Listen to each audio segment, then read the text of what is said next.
Pessoal, boa tarde. Obrigado.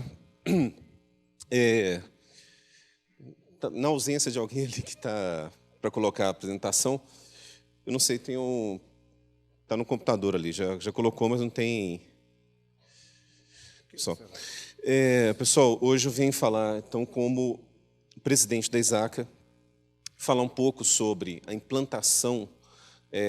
Realmente, essa palestra ela é bem prática. A gente vai falar sobre o quê? Frameworks, 27.701, 27.001, um framework de sistema de gestão de privacidade de dados. Vamos falar sobre alguns frameworks, alguma forma prática da gente começar um projeto e terminar um projeto de implantação de LGPD. Né? Ele é feito, o sistema é feito para GDPR, mas ele é um sistema que casa muito bem com a LGPD. Deixa eu só ver uma coisa aqui. Mudou bastante o som? Não, né? Bom, pessoal, eu não vou falar aqui muito sobre a lei em si. Só lembrar uma coisa, né? Inclusive, o Fernando já mostrou para a gente muita coisa interessante hoje, muita coisa mesmo, e felizmente, a minha palestra é complementar. Acho que começa exatamente onde parou. Né? Então, esse aqui é o único slide que eu tenho falando sobre a lei em si. Então, o que a lei pede, no final das contas? Que as atividades e tratamentos tenham segurança da informação, utilizando medidas técnicas e administrativas. Que a gente tenha adotar medidas técnicas previstas no artigo 46, assim, a gente tem o artigo 44, artigo 6º, artigo 46, que prevê isso, o artigo 47 também, falando que intervém nessas fases de tratamento, obriga-se a garantir a segurança da informação. Eu só coloquei isso aí, não para ler os artigos da lei, só para lembrar que a gente tem pelo menos 4 artigos que falam de segurança dos dados. Como que a gente faz a segurança da informação? Do mesmo jeito sempre, do mesmo jeito que a gente deveria ter feito há 20 anos. O que a gente comenta é que realmente o que acontece? As empresas vão ter que tomar agora, na veia, uma injeção cavalar de segurança que elas deviam estar tomando há 20, 30 anos em doses homeopáticas. A questão do tratamento da privacidade de dados, se você analisar, ela faz parte ali da tríade, né, da confidencialidade dos dados. Então, a gente já tinha um dever, digamos, moral de fazer isso. E agora, aquela coisa que tem 20 anos que a gente da área de segurança fica pensando, falando assim, poxa, podia ter uma lei que obrigasse as empresas a proteger nossos dados. Ela apareceu. Simplesmente apareceu.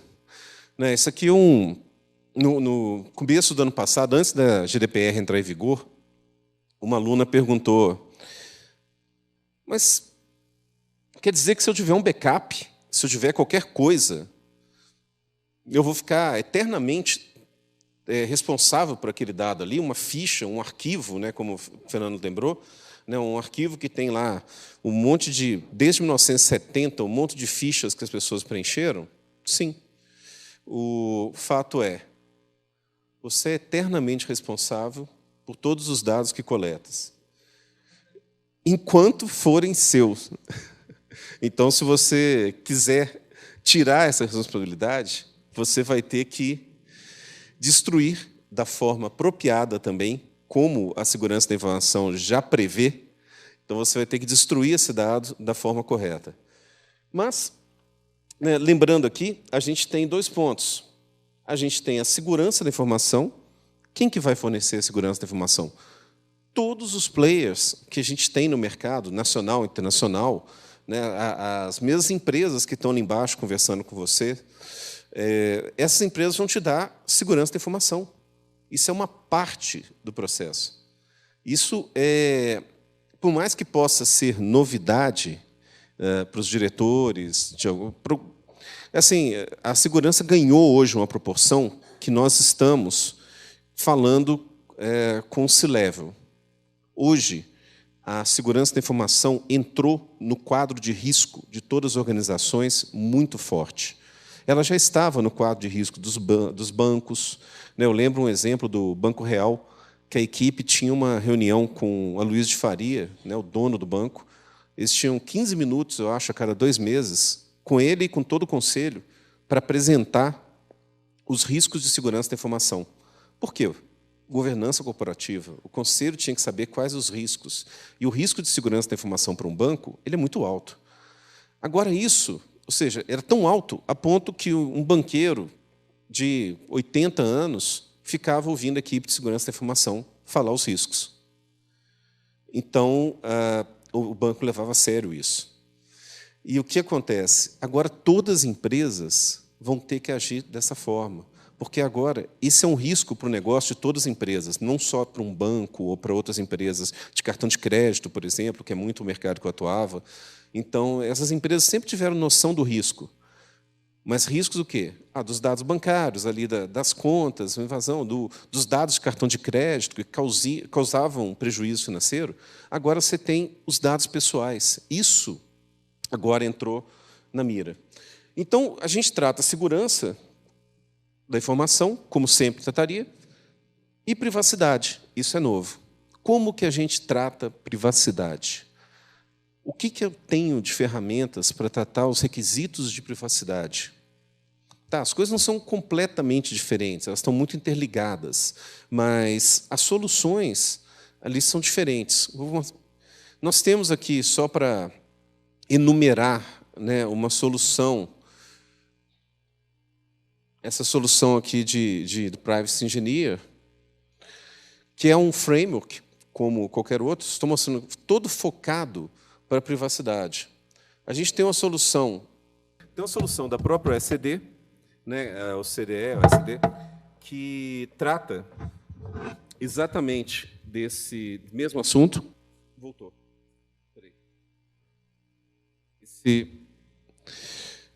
A última palestra. Todo mundo de bateria baixa. Que bom, gente. Pelo menos na última palestra vocês estão rindo, né? Alguma coisa assim. Bom, então a gente tem até da OECD, tem um framework para tratar isso. A gente tem um outro framework que está cortando ali do Canadá. Tem vários frameworks para tratar privacidade. Vários guias, para tratar privacidade. Guias. Várias formas. Eu vou mostrar mais algumas depois. Mas essa aqui, para mim, até agora é campeã. Ela está num livro, que lá na Europa, que a gente adota esse livro, o Exim adota esse livro, para falar sobre segurança. Ele divide em 5 fases.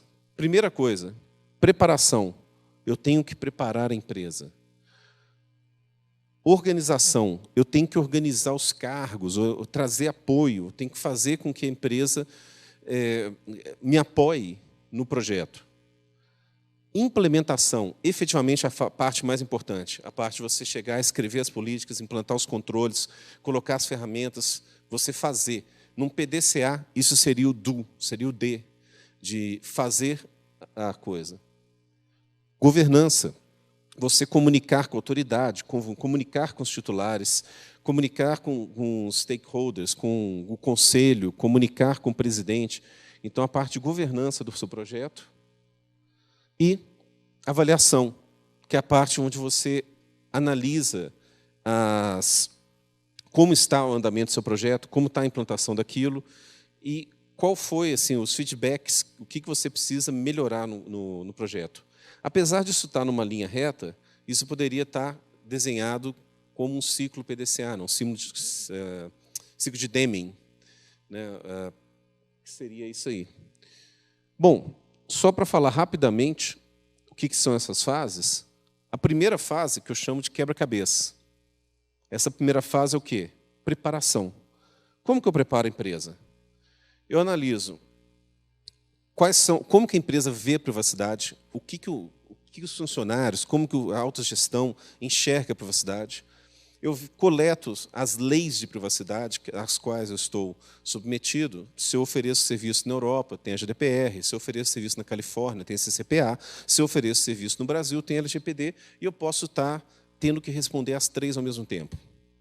Então, eu analiso as leis, analiso o impacto da privacidade na minha empresa, analiso as avaliações de dados, estabeleço um mecanismo de governança, estabeleço os fluxos de dados, estabeleço um programa de privacidade e desenvolvo os planos de implementação. Notem que um produto dessa fase é o budget, é o orçamento. Um produto da primeira fase mais importante é o orçamento. Eu vou pegar todas as leis, eu vou ver como eu estou hoje, praticamente um gap analysis, e já vou ali analisar os fluxos. Porque, na minha opinião, tudo gira em torno das operações, dos fluxos. Se a gente sabe os fluxos, a gente sabe onde o dado está, a gente sabe quem manipula, a gente sabe quais são os controles. Se esse fluxo está num lugar, se ele está bem guardado, se ele está bem estruturado, desculpa é o termo, né? Como a gente já foi falado aqui várias vezes, né? Dados estruturados, não estruturados. Se esse fluxo está estruturado dentro de uma ferramenta que me dê isso, eu consigo puxar qualquer informação. Se tiver um vazamento de um dado, que eu falo assim, aonde que existe esse dado? Olha, esse dado ele é processado no banco de dados, ele é processado nessa aplicação, naquela página e por aquelas pessoas. Então, é isso que a gente precisa saber. Então, é claro, a gente não precisa esperar o vazamento para saber isso, né? Mas a gente tem que ter consciência disso e tem que demonstrar que tem consciência disso. Isso que é o mais importante. Então, aqui a gente analisa todos esses fluxos também. A gente vai, ou seja, a meta aqui, preparar a organização. E a gente vai para a organização. Por que essa imagem? É onde você pega o diretor, o presidente, você pega o conselho, você pega as outras diretorias e coloca todo mundo no mesmo barco para que a gente possa remar juntos, para conseguir aí a conformidade. Então, essa fase de organização, ela tem várias etapas muito importantes, dentre elas, né, você gerenciar as políticas, você atribuir responsabilidades, então atribuir responsabilidades, inclusive nomeação de um DPO, e você pegar pessoas de outros cargos e colocar nele o seguinte, olha, você é o CIO, você é o gerente de TI, você é o gerente de recursos humanos. Como parte da descrição do seu cargo como gerente de recursos humanos, você tem que zelar pela privacidade dos dados dos funcionários. Então, é essa atribuição que nós estamos falando. É aí que você coloca, isso que significa colocar todo mundo no mesmo barco. É a gente realmente fazer as pessoas entenderem que todo mundo precisa para colaborar com a privacidade, assim como precisa colaborar com a segurança da informação. É um esforço conjunto. A gente só vai ter realmente sucesso se todos entenderem seu papel. E todos têm um papel, por menor que seja, para manter a segurança e a privacidade, ou privacidade e proteção de dados, né? Gerenciar o envolvimento da gerência sênior, é onde a gente vai trazer a gerência sênior para o programa, né, para o barco. Gerenciar o comprometimento com a privacidade, gerenciar as comunicações regulares, o envolvimento das partes interessadas e implementar sistemas computadorizados. A gente vai falar sobre isso no final. Eu sou suspeito para falar porque eu tenho certeza que a coisa tem que passar por um sistema. Mas, então, o que acontece? A gente trouxe a diretoria e garantiu os recursos. Essa é a parte de organização. E quando a gente fala em recurso, eu não estou falando de dinheiro. A gente costuma pensar assim, recurso, dinheiro. Não, recurso, pessoas, recursos, hardware, recursos, espaço, para você fazer, por exemplo, um evento como esse e falar para todo mundo aqui da administração pública sobre a responsabilidade deles, pegar equipes e falar sobre a responsabilidade de cada um quanto aos dados de todos os moradores de Minas, né? Todos os colaboradores aqui. Então, você tem, quando se diz recursos, é uma palavra muito mais ampla do que a gente falar dinheiro, budget. Feito isso, a gente parte para uma parte 3, implementação. Agora eu vou colocar as ferramentas para funcionar, eu vou criar as políticas. Nessa parte aqui é a parte do do, como eu falei. A gente desenvolve, implementa as estratégias, implementa procedimentos de aprovação, registrar bancos de dados pessoais. Isso é uma parte assim, que se os bancos de dados forem muito sensíveis, né, a GDPR pede que você registre esses bancos de dados nas autoridades. Procedimento de aprovação de processamento, por quê? As áreas documentam o processamento. E como que você vai saber se aquele processamento pode ser realizado ou não? O ideal é que você tenha uma área documentando o seu fluxo, você faça ali um caminho de aprovação, né, um workflow de aprovação, que passe pela área de segurança, que dê aí a área de segurança de TI vão dar os detalhes sobre qual é a proteção que está sendo implantada naquele processamento, e você, no final, vai passar pelo DPO, vai passar pelo jurídico, talvez o jurídico vá lá e colabore falando qual que é a base legal. No final, chega para o DPO, que ele vai analisar a base legal que o jurídico colocou, os controles que foram indicados por segurança e TI e o processamento que foi indicado pela área que está realizando. Então, um trabalho em conjunto. Né? Você tem que ter uma ferramenta de workflow para orquestrar isso também, que é o mais, quer dizer, é o ideal. Desenvolver e implementar sistemas de transferência de dados, ou seja, principalmente aqui, lembrando que isso aqui é um framework da GDPR, né? Você vai mandar dados para fora, mas isso vale também para a LGPD. Executar atividades de integração, executar o plano de treinamento. Lá na fase 1, a gente identificou todos os treinamentos. Na fase 3, executa o plano de treinamento. Isso é muito importante, a questão de treinar todas as pessoas. Isso, para a gente, é um conceito meio diferente, mas quando você fala em Estados Unidos, Europa, as pessoas, você não pensa em colocar uma pessoa numa função sem dar um treinamento adequado. Você tem assim, você sempre está colocando. Eu já vi treinamentos assim que eu saí para fazer nos Estados Unidos, coisa de $3.000 de treinamentos, que as pessoas, na hora que foram se apresentar, o cara falou assim, não, eu comecei a trabalhar como analista júnior, daí como eu ia trabalhar com cartão de crédito, eles mandaram aqui fazer o curso do PCI. Então, assim, os caras tiraram do outro lado dos Estados Unidos, mandaram lá para a Flórida, para ficar 2 dias no hotel, pagaram um curso de $3.000 para um cara que era júnior. Enquanto aqui no Brasil, a gente via esse mesmo treinamento. E sendo uns caras que estavam 10 anos na empresa, não conseguia convencer a diretoria a efetivamente tirar o budget para pagar isso. Então, essa questão do treinamento é muito importante. Vocês vão ver que assim, essencial. Com o tempo as pessoas vão aprender, mas a gente tem pouco tempo. A gente precisa capacitar as pessoas internamente, a gente precisa mandar alguém para pegar esse conhecimento e precisa ter um replicador, tem muita coisa a ser feita. Sensibilização, treinamento, tudo. Implementar controles de segurança de dados. Então, tudo isso está na fase 3. Aí entra a fase 4, que é qual? Eu vou fazer a governança, eu vou conversar com todo mundo. A gente já implementou os controles, agora eu tenho que falar com a Agência Nacional, tenho que falar com o titular dos dados, eu tenho que falar com os acionistas, tenho que falar com todo mundo aqui. Então, o que você tem aqui de ações? Implementar práticas de gerenciar o uso de dados pessoais, montar avisos de privacidade, executar o plano de solicitações, reclamações, retificações. Já pensaram que tem todos aqueles direitos do titular?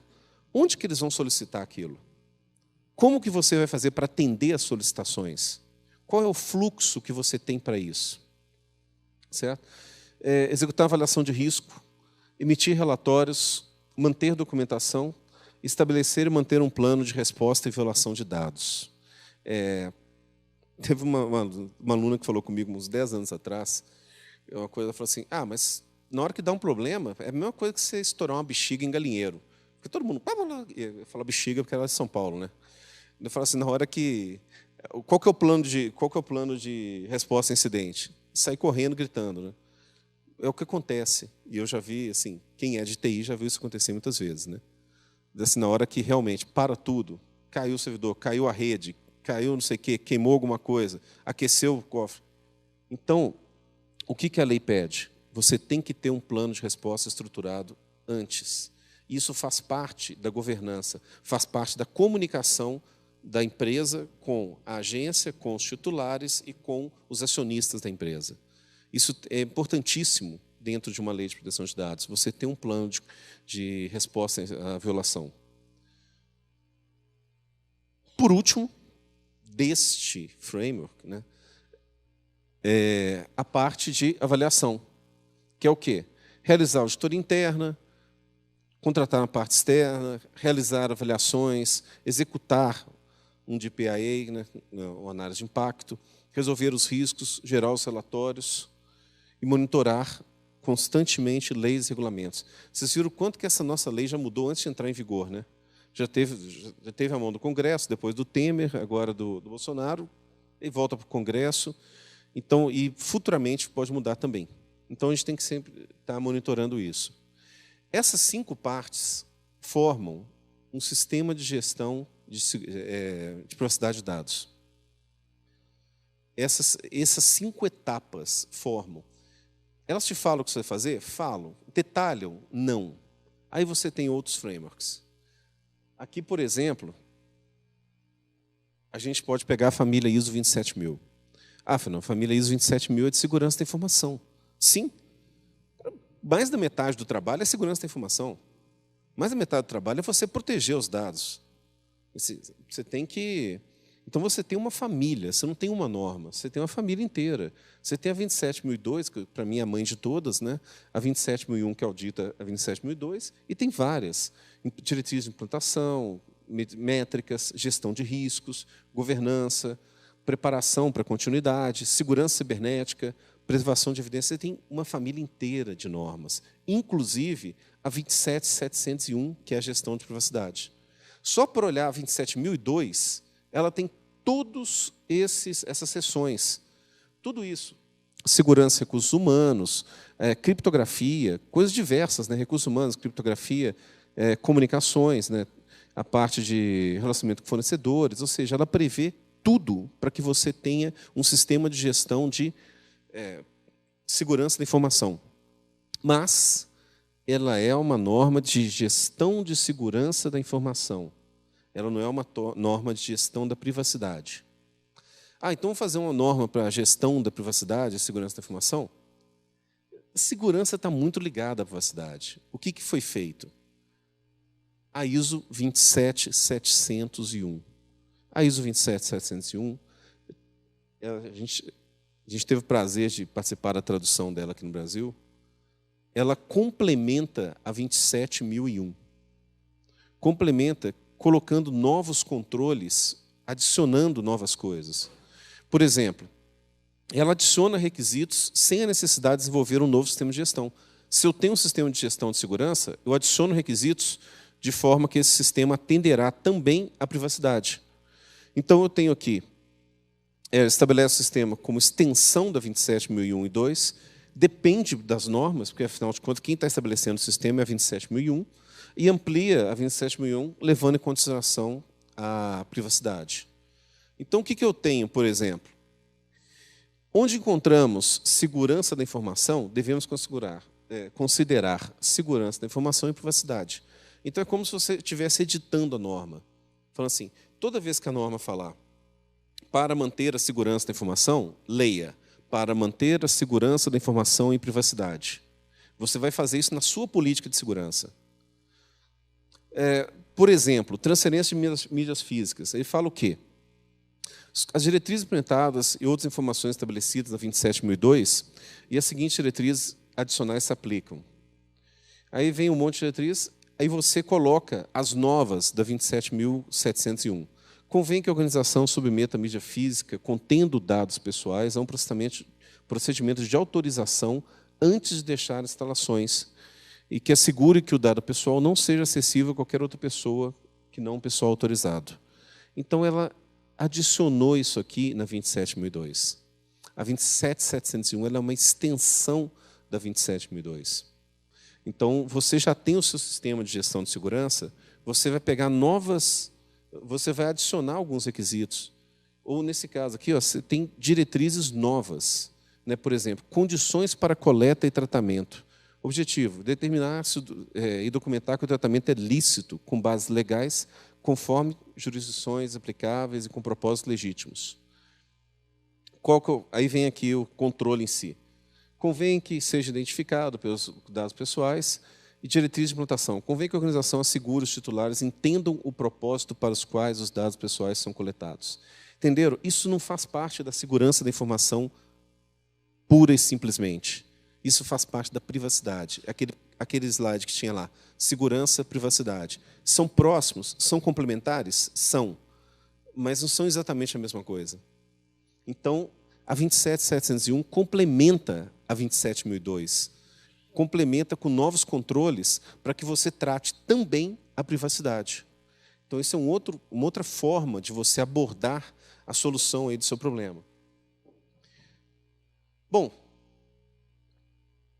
agora, o que eu vou usar? Tudo bem, Fernando, você me falou do sistema de gestão totalmente diferente, que é o sistema de gestão de privacidade de dados, usado lá na Europa, que não por todos, não é uma unanimidade, não quer dizer que é o único, é um que eu conheço, é o que eu conheço. Você me falou da 27001 mais a 27701, que é um padrão mundial, que eu acho excelente, né, mas dá para você aproveitar dos dois para fazer o seu sistema. Agora, como que eu vou fazer isso? Teve um momento, né, que o Fernando falou sobre as planilhas. Eu falei assim, opa, já está amaciando o assunto. Porque, assim, ao mesmo tempo que as planilhas são um problema, porque elas são cheias de dados pessoais, elas são também uma solução, porque muita gente faz o quê? Coloca os fluxos, aliás, muita gente não, a maioria das empresas aqui no Brasil está colocando os fluxos todos em planilhas. Eu não tenho dúvida que você colocar os fluxos de dados na planilha seja fácil. Eu tenho dúvidas em relação a você tirar. Como que eu vou tirar aquela informação? Eu quero saber todo mundo que tem um controle que está com eficiência de 80% ou 70%. Eu quero saber todos os locais onde um dado pessoal, que seja o nível de glicose do Fernando. Qual que é o nível de glicose? Onde que esse dado pessoal está armazenado? Por onde que ele passou? Porque alguém ficou sabendo. Ou ainda, um problema que existe realmente, os dados pessoais de quem está internado na UTI. O telefone da família, porque existe um golpe que o pessoal pega quem está internado na UTI e liga para a família falando que precisa de um exame, pedindo o número de cartão de crédito. Então, assim, se isso vazou, eu preciso saber todos os lugares onde esse dado estava e por onde ele passou. E você abordar uma planilha com 300 fluxos, mais ou menos um hospital vai dar mais ou menos isso, 300, 200, 300, 400 fluxos, ela não te ajuda, o dado não está estruturado nela, por um simples motivo. Vamos voltar na história da planilha? Esse aqui é o Apple II, o computador que fez a Apple uma empresa milionária. E rodando no Apple II está um negócio chamado VisiCalc, que era para você fazer cálculos visíveis. É o bisavô do Excel, para quem não reconheceu. Né? Dá para ver o DNA do Excel aí. Né? Então, planilha, ela foi criada para fazer cálculo. E, de repente, todo mundo transformou em banco de dados. Isso é um problema duplo. Isso é um problema que a gente fala em segurança da informação há 20 anos. É assim, aliás, todos os problemas que estão vindo à tona agora, a gente fala há 20 anos. Só não tinha quem ouvisse. Porque não tinha uma lei que falasse que as pessoas tinham que ouvir aquilo. Então, isso é uma coisa. Planilha é para fazer cálculo. Veja o nome da primeira planilha, VisiCalc, cálculo visível.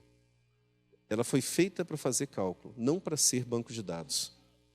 E o que a gente está fazendo? A gente está fazendo exatamente um dos maiores problemas dos dados pessoais é que eles estão em planilhas. E a gente está solucionando colocando os fluxos em planilhas. A gente está fazendo... Aí, no final das contas, você faz um levantamento enorme de todos os fluxos de dados e você recebe uma planilha. Tudo bem, não tem dado pessoal nele, é só o fluxo. Mas como é que você resgata esses dados? Como que você tira inteligência disso? Eles não estão estruturados. Certo? Então, quando eu disse que eu sou suspeito, É porque, exatamente, eu acredito tanto nisso que há mais de 1 ano e meio que eu estou trabalhando com a empresa para isso. Esse aqui é um exemplo do que um software deveria fazer.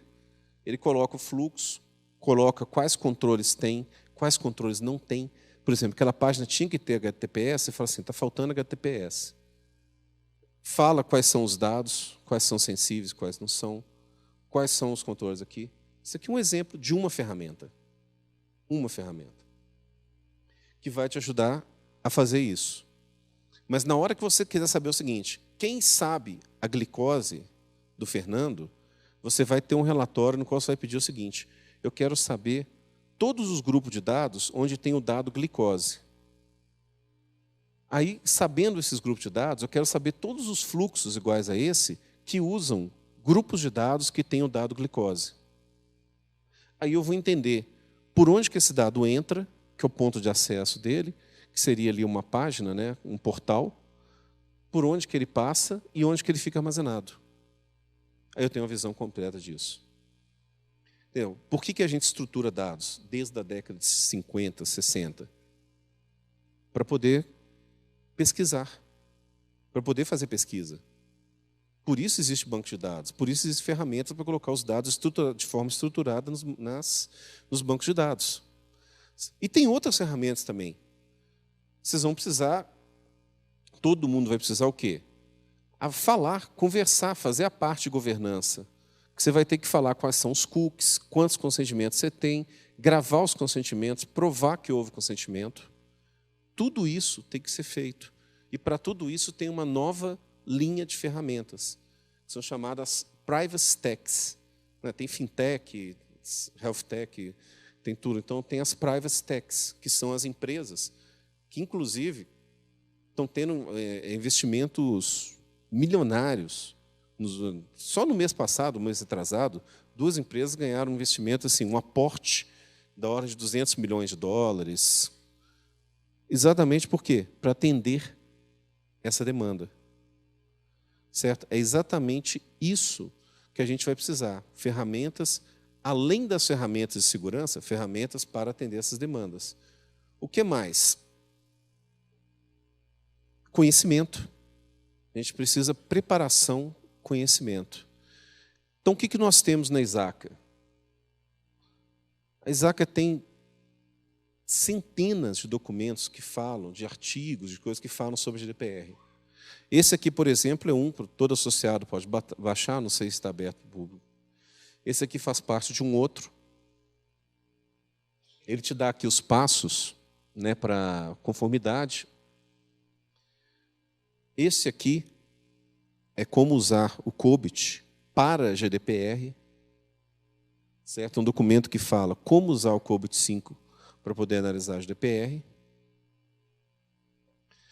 Temos também um hub, a Isaca chama de Isaca GDPR Hub, onde você tem uma página onde você tem acesso a tudo que está relacionado a compliance. Aí tem um pequeno filme aqui, tem uma CPS, né, que você ganhar CPS, assessment, free online assessment para membros, implementar data. Aqui são pontos onde você vai ver recursos da Isaca. Falando como associação, a Isaca tem também aqui, ó, aprendizado interativo, centro de recursos, news, né, e o advocacy. Então, você tem hoje, e isso é uma coisa que também eu falo com vocês, mas está tudo GDPR e está tudo em inglês. Sim, nós estamos começando a trabalhar com o capítulo São Paulo, vamos envolver o capítulo Brasília, Rio também nisso, para traduzir alguns desses documentos e colocar no portal em português, já adequados à LGPD. Não só isso, a gente fez um evento lá em São Paulo, da Isaca com a IAPP, mês passado, e a gente está negociando para pegar os documentos da IAPP também, que é uma associação de privacidade, e traduzir para colocar no espaço da Isaca, para os associados da Isaca. E alguns abertos ao público em geral também. Então, aqui, a gente tem o quê? Conhecimento. E, olha, tem um tempo né, desde a da DPD, que foi a lei que o Fernando comentou, como eu tinha um trabalho para um instituto que é europeu, ele falava da DPD, eu olhava aquilo ali e falava assim, gente, você tem que ter um oficial, você tem que ter uma autoridade, né, que nem tudo foi criado agora com a GDPR, muita coisa já tinha. Então, assim, na hora que eu olhava aquilo, que era tão distante da realidade do Brasil, eu falava assim, gente, aqui ninguém liga, simplesmente ninguém liga, não tem nada. Você vê, o próprio Ministério Público começou a usar as leis existentes para punir as empresas que tiveram vazamento só depois que a LGPD saiu. Mas lá não, lá a gente tem muitos anos de conteúdo e nós vamos traduzir isso para cá. E o que mais que a gente tem? Certificações também. Você tem esses dois organismos aí, que é a IAPP, que eu falei, por exemplo, e o Exim, que dão também certificações profissionais. Essas certificações são para quem? Para quem vai implementar, para quem vai trabalhar diariamente com isso. Existem outras certificações para quem vai, por exemplo, o gerente de RH, o gerente de tecnologia? Sim. Essas aqui são dois exemplos, são as duas mais conhecidas. Praticamente no Brasil só se conhece essas duas. As de baixo são da IAPP e as de cima são do Exim. Ou seja, recursos. Aquilo tudo que eu trouxe para vocês do sistema de gestão, ele vem daqui, ó, dessa certificação do Practitioner. Que eu falo assim, que é uma certificação que mostra para a gente o quê? Prática. Como implementar no sistema de gestão de privacidade de dados. Certo? Então, eu tentei...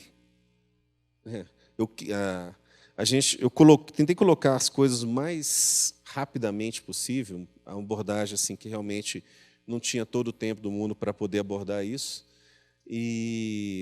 mas as coisas práticas, as coisas que como eu vou resolver o problema. Eu sei que tem muita gente que agora está tomando consciência do problema, mas muita gente, eu acredito que sejam vocês que estão aqui heroicamente, são pessoas que estão preocupadas, já conhecem o problema há bastante tempo e estão preocupadas em resolver o problema. Tipo assim, o que eu tenho de ferramentas para resolver o problema? Primeira coisa, precisa de muito estudo. E não estou falando de tirar uma certificação só. Estou falando de continuar e estudar e ler, estudar e ler, estudar e ler, que é impressionante. Cada dia você descobre uma coisa nova em relação à privacidade de dados. Cada dia você compreende um pouco mais sobre isso. E cada dia vem um caso que te desafia. Vem uma situação que te desafia a entender assim, pô, o que é isso? O que eu vou fazer? Como aquela situação que foi quem que é o controlador dessa história aqui? Quem que é o co-controlador? Quem que é o operador? Cada dia vem um desafio desse. Certo? Bom, meus contatos ficam aqui. Agradeço a vocês que estão aqui nesse final de dia. Mudou a fonte ali, ó. LinkedIn/n/Ferfonte, Fernando Fonseca. Acho que ele mudou a fonte, porque não tinha fonte no mico. Então, fernando@antibellum.com.br.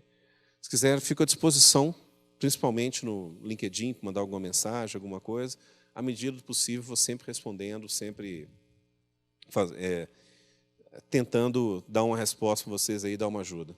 Pessoal, muito obrigado. Então, eu acho que com isso a gente vai encerrar o evento. Ok?